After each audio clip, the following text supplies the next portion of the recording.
کرنا ثواب ہے، غیبت کرنا اسلام میں کیا ہے؟ حرام ہے۔ یہاں تک بتا دیا کہ بعض اوقات معصومین جو مثالیں دیتے ہیں وہ مثالیں جسمی مثالیں ہوتی ہیں تاکہ انسان کو کسی فعل کے برے ہونے کا احساس ہو جائے، لیکن ایک جگہ پہ غیبت ثواب ہے۔ کس جگہ پہ؟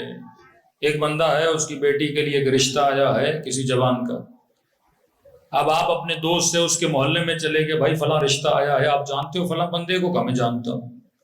وہ لڑکا کیسا ہے؟ اب یہاں پہ بندہ بولے غیبت کرنا کیا ہے؟ حرام ہے۔ بولے نہیں میں تو حسن ظن رکھوں گا، بڑا نیک بچہ ہے، بڑا نمازی بچہ، اور کل پتا چلے وہ نہ نمازی تھا نہ نیک تھا۔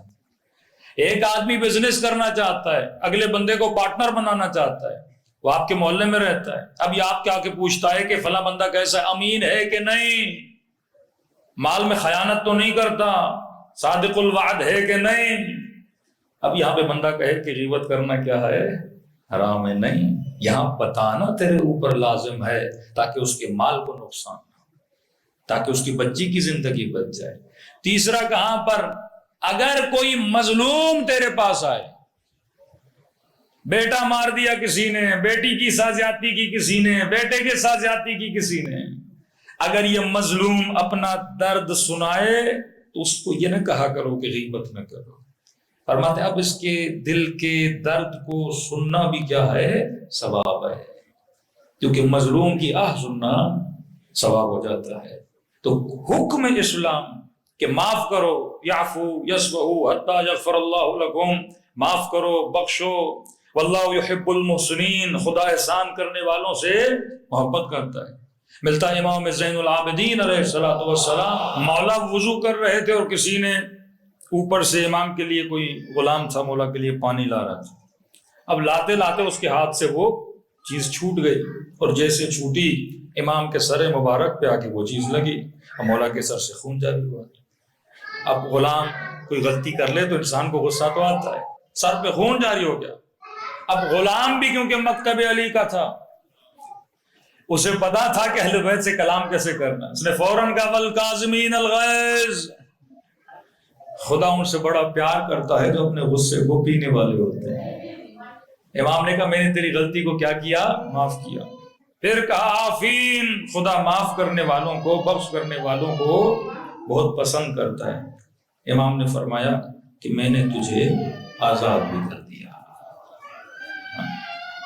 یہ سیرت اہل بیت ہے کہ اگر تیرے اندر بخشش کا حوصلہ نہیں ہے، کسی کو معاف کرنے کا حوصلہ نہیں ہے، تو اہل بیت کا چاہنے والا کیسا ہو سکتا ہے؟ اگر کوئی تیری ذات سے بے احترامی کرے، آقا کاشف الغطاء کے واقعات میں نے کل آپ کو بتایا، چہرے پہ لعاب دہن پھینکا لیکن قبلہ نے معاف کر دیا کیونکہ ذات کی بے احترامی تھی۔ لیکن معصوم فرماتے ہیں 3 لوگوں کو معاف نہ کیا کرو، بخشش ہے پر 3 لوگوں کے لیے بخشش نہیں ہے، اور یہ 3 برائیاں معاشرے میں بہت زیادہ پائی جاتی ہیں۔ مولا کون سے؟ فرمایا العفو للمقر لا للمصر، 2 لفظ یاد رکھیے، بخشش مقر کے لیے ہے، مصر کے لیے نہیں ہے۔ مقر کون؟ بندہ غلطی کرے آ کے معافی مانگے۔ If you're looking for a well-paying job in Canada, the first step is to ensure that your resume is created in the most efficient manner possible. However, a resume is one of many things you'll need. A resume is usually supported by a cover letter that describes your aims for a particular job. We bring you excellent news to all who wish to work in Canada.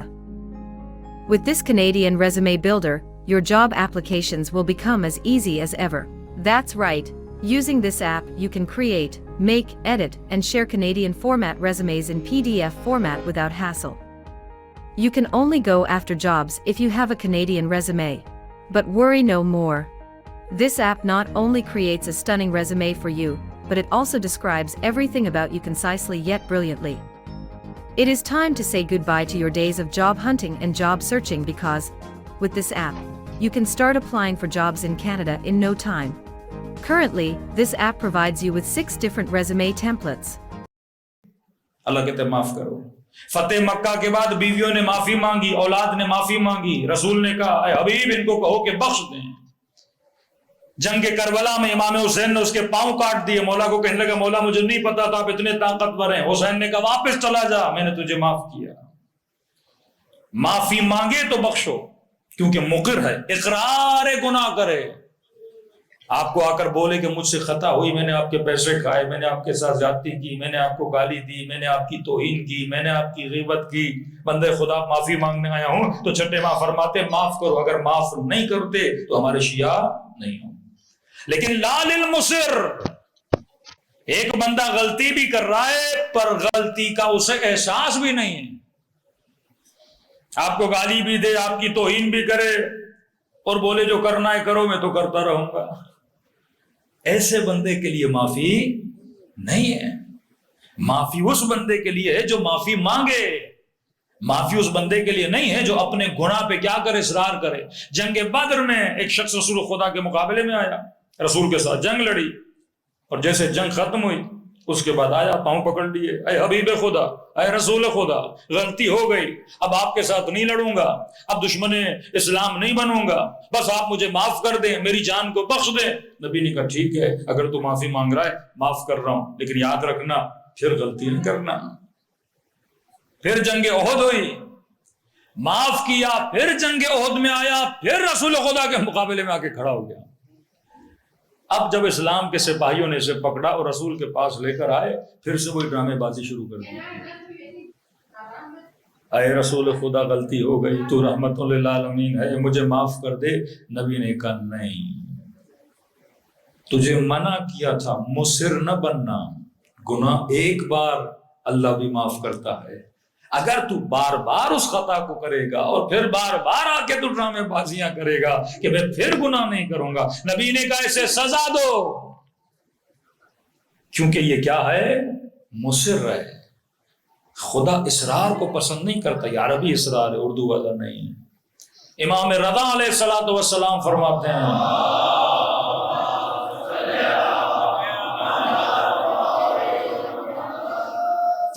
اگر کوئی بندہ اللہ کی دربار میں آئے اور توبہ کرے، لیکن اس کے دماغ میں یہ ہو ابھی تو توبہ کر رہا ہوں، کل جا کے پھر خطا کروں گا، اصرار بر گناہ، مصر ہو، فرماتے ہیں یہ اللہ کی دربار میں رو نہیں رہا، یہ گویا رب کا مذاق اڑا رہا ہے، اور اللہ ایسے بندوں کو اور کڑی سزا دیتا ہے۔ تو مصر کے لیے معافی نہیں ہے، مقر کے لیے معافی ہے۔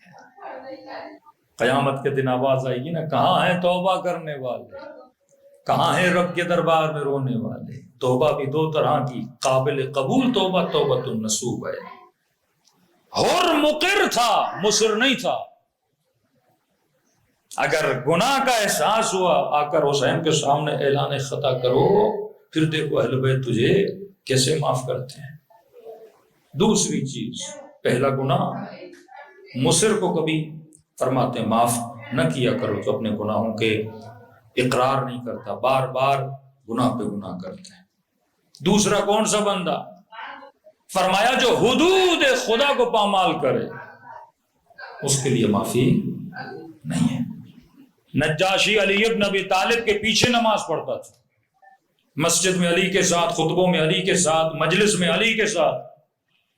ایک دن رات کو گزر رہا تھا گلی سے، اور اس کے چند دوست تھے، انہوں نے کہا چلو، اس نے کہا نہیں، تم لوگوں کے کام اعمال اچھے نہیں ہیں، میں تمہارے ساتھ نہیں چلوں گا۔ کہا نہیں 10 منٹ میں کیا ہوتا ہے، یہاں پر بھی جوان احتیاط کرے، اگر تمہارا کوئی دوست نشئی ہے، بدکار ہے، گنہگار ہے، وہ تمہیں لے جائے اپنی محفل میں اور تم بولو میں تو بڑا متقی ہوں، اس کی محفل میں بیٹھ کے میرے اوپر کون سا اثر ہونے والا، یہی وسوسہ شیطان ہے۔ وہ کم سے شروع کرتا ہے پر کم پہ کبھی راضی نہیں ہوتا۔ عباسیوں کا بادشاہ کہتے ہیں مرغی اس کے سامنے کاٹتے تھے، برداشت نہیں کرتا تھا، لیکن ایک وقت وہ آیا کہ جب تک کسی علی کے شیعہ کا گلا کاٹا نہیں جاتا تھا تب تک یہ کھانا کھاتا نہیں تھا۔ وہ کم سے شروع کرتا ہے پر زیادہ تک تجھے لے کر جاتا ہے۔ اس نے یہی غلطی کی، دوستوں نے کہا چلو، اس کے دوست شرابی تھے، کہ میں تو نیک ہوں، میں شراب کی محفل میں جا کے میں تو نہیں پیوں گا. نہیں، اثر ہوتا ہے. پتھر کتنا سخت ہے، پانی کتنا نرم ہے، لیکن قطرہ قطرہ قطرہ بہ بہ کر اس پتھر کے اندر بھی وہ پانی کیا ڈال دیتا ہے؟ درار ڈال دیتا ہے. آہستہ آہستہ تجھے بے ادب بناتا ہے، آہستہ آہستہ تجھے نافرمان بناتا ہے، آہستہ آہستہ تجھے مشرک بناتا ہے، آہستہ آہستہ تجھے فاسق بناتا ہے. ایک ہی دن میں آ کے تو نہیں کرے گا. شمر ایک دن کی کہانی نہیں ہے، یزید ایک دن کی کہانی نہیں ہے. ان کی پوری لمبی ہسٹری ہے جس میں کھانے کا اثر ہے، تربیت کا اثر ہے، نطفے کا اثر ہے، ہر شے کا اثر ہے. تمہاری یہ سارے اسباب عالم جب مل جاتے ہیں پھر انسان کچھ کرتا ہے. ایک دن میں کوئی برا نہیں بنتا. آہستہ آہستہ. یہ بھی دوستوں کے ساتھ چلا گیا. جانے کے بعد شراب کی محفل تھی، بیٹھا بیٹھا کا تھوڑا پی لے، تھوڑے سے کیا ہوتا ہے، تھوڑے سے کیا ہوتا ہے. پیتا گیا مست ہو گیا. ان کے گھر سے نکلا، شہر کی گلیوں میں آیا اور غلط غلط باتیں کرنے لگا. لوگوں نے پکڑا، علی بن ابی طالب کی خدمت میں لے کر آئے کہ یا علی، اس نے شراب پی ہے. اور جب علی کے سامنے آیا، مولا معاف کریے، غلطی ہو گئی، دوستوں کے اندر چلا گیا تھا. مولا علی کے جتنے اطرافی تھے انہوں نے کہا بھی علی معاف کر دیں، اپنا ہے، غلطی کی ہے، اپنا ہے، معافی مانگ رہے ہیں. امام فرماتے ہیں نہیں، حدود الہی کو جو پامال کرتا ہے علی کی دربار میں اس کے لیے معافی نہیں ہے. آج میں نے اسے معاف کیا تو لوگ کیا بولیں گے؟ علی اپنوں کو معاف کر رہے ہیں اور ہمیں تازیاں مار رہے ہیں. کہ یہ عدل علی کے خلاف ہے جو اللہ کی حدود کو کروس کرے. غیرت معصومین غیور ہیں. غیرت صرف ناموسی غیرت نہیں ہوتی کہ بندہ بیوی پہ بہن پہ غیرت کرے، پر دینی غیرت نہ ہو. دینی غیرت، ملی غیرت، عقیدتی غیرت، یہ ساری غیرتیں جب ملتی ہیں تو انسان کا ایمان کامل ہوتا ہے. حدود الہی کو امام نے جاری کیا، اسے کوڑے لگائے گئے. اور یہ وہ شیعہ تھا کہ علی کے کوڑے لگنے کے بعد جیسے اگلا دن ہوا تو اس نے کہا کہ علی نے میری بے عزتی کر دی اتنے لوگوں میں، کیا ہوتا علی مجھے معاف کر دیتے. اور علی کی عدالت کو برداشت نہ کر کے سیدھا کہاں چلا گیا؟ امیر شام کے پاس چلا گیا. دوسری طرف ایک محب کا واقعہ سنیے. حبشی غلام ہے، چوری کی اس نے، علی کے پاس لایا گیا. اب گواہ کوئی نہیں. امیر المومنین نے کہا اے غلام، کیا تم نے چوری کی ہے؟ اس نے کہا جی مولا. امام نے کہا دیکھ، اقرار کرے گا تو سزا دینی پڑے گی. عاشق علی ہے. کہا مولا کوئی بات نہیں، سزا بھی تو آپ کے ہاتھوں سے ملے گی، مجھے وہ بھی قبول ہے. چوری کی ہے، 3 مرتبہ اقرار کیا، جی میرے مولا چوری کی ہے. امام نے کہا انگلیاں آگے لاؤ، اور علی نے اپنی تلوار سے اس کی انگلیوں کو کاٹ دیا. انگلیاں ہاتھ میں لے کے بازار کی طرف روانہ ہو گیا. ایک منافق نے جب یہ منظر دیکھا، اس نے کہا بہترین وقت ہے علی کے محب کو چڑھانے کا. جیسے بیچارہ بازار میں جا رہا تھا کہ تو علی کے بڑے قصیدے پڑھتا تھا، تو علی کی بڑی تعریفیں کرتا تھا، یہ کیسا تیرا مولا ہے جس کی تو مدح کرتا ہے، قصیدے پڑھتا ہے، اسی علی نے تیری انگلیاں کاٹ لی. اس نے جیسے دیکھا کہ یہ اس بات پہ مجھے بار بار تنگ کر رہا ہے کہ علی نے تیری انگلیاں کاٹی، علی نے تیری انگلیاں کاٹی، تو علی کے قصیدے پڑھتا تھا، یہ چاہتا تھا کہ میں اسے اتنا ورغلاؤں کہ یہ علی کے خلاف بات کرنے لگے. لیکن جتنا اس نے اسے غصہ دلایا، یہ بڑے بازار میں کھڑا ہوا اور علی ابن ابی طالب کے فضائل پڑھنا اس نے شروع کر دیا. کہا میرا امام وہ ہے، اس کی عدالت کا معیار یہ ہے کہ وہ جب عدالت نافذ کرنے پر آتا ہے تو یہ نہیں دیکھتا یہ اپنا ہے یا غیر ہے. جب اس نے فضائل پڑھے، اب یہاں اس کی دال نہیں گلی، یہ دوڑا دوڑا پھر علی کے پاس گیا. مولا مسجد میں بھی بیٹھے تھے.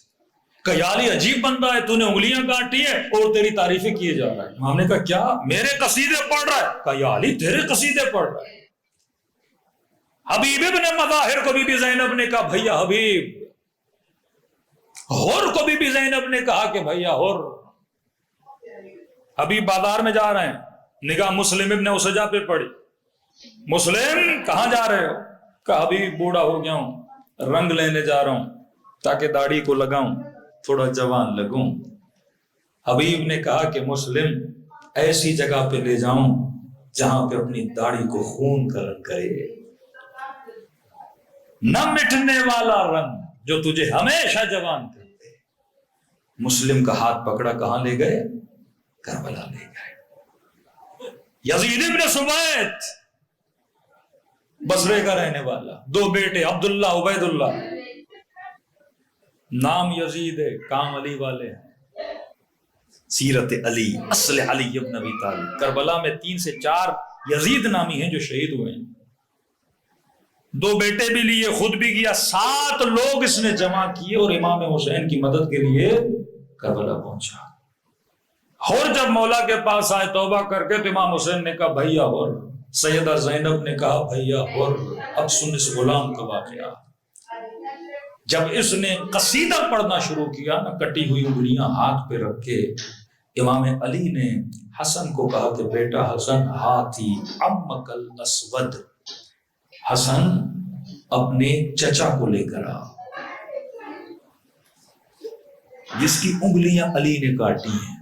جب یہ کردار امیر الگناہ کیا تھا نا، مقر تھا، سزا ملی، پھر بھی علی کے دامن کو نجاشی کی طرح نہیں چھوڑا۔ امام نے کہا ہاتھی عمک الاسود، اپنے چچا کو لے کر آ۔ اب یہ بیچ بازار میں رو رہا ہے، لوگ اس کا مذاق اڑا رہے ہیں کہ علی نے انگلیاں کاٹی ہیں، عجیب بندہ ہے، پھر بھی علی کی فضیلت پڑھ رہا ہے۔ امام حسن گئے، بڑے پیار سے اس کو مسجد میں لے کر آئے۔ امام نے فرمایا حق، میں کیا سن رہا ہوں، میں نے تیری انگلیاں کاٹی، پھر بھی تو علی کے فضائل پڑھ رہا ہے، ایسا کیا ہے؟ کہنے لگا مولا واللہ قد خالط حبک لحمی و دمی، خدا کی قسم اگر جسم کے ٹکڑے ٹکڑے بھی کر دو پھر بھی فضائل پڑھوں گا، کیونکہ تیری محبت میرے خون میں اور گوشت میں ملی ہوئی ہے۔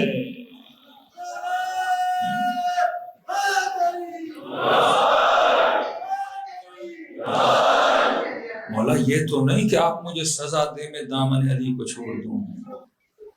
اس وقت علی نے اس کے چہرے کو بوسہ دے کر کہا کہ ایسے ہوتے ہیں علی کے شیعہ، کا انگلیاں ذرا آگے تولا، آگے لعاب دہن سے ہاتھ انگلیوں پہ پھیرا، ہاتھ پھر ویسا ہی تھا جیسے پہلے اس کا موجود تھا۔ اسی طرح ترمیم کریں گے اہل بیت میدان برزخ میں اپنے جانے والوں کی۔ خطائیں ہیں، غلطیاں ہیں، یا سزا کا ازالہ دنیا میں کر یا عالم برزخ میں سزا کا ازالہ ہوگا۔ تو پہلی چیز اسے کبھی معاف نہ کرنا جو مصر ہو، دوسری چیز اسے کبھی معاف نہ کرنا جو حدود پروردگار عالم کو کیا کرے، پامال کرے۔ صلوات پڑھے محمد و آل محمد۔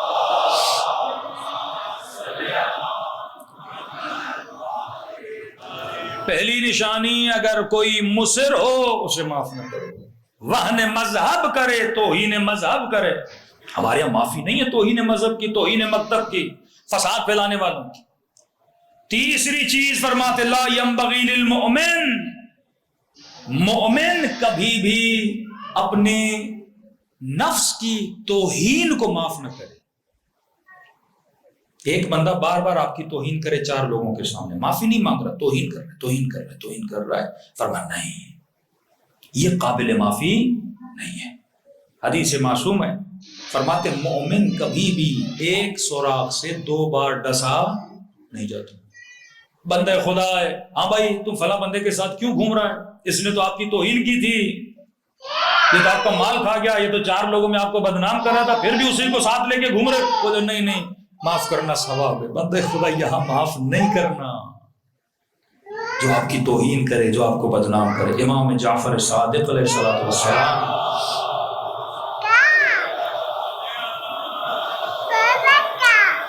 مولا کا ایک صحابی اس کو وقت کا حاکم لے گیا اور پکڑ کے جیل میں ڈال دیا۔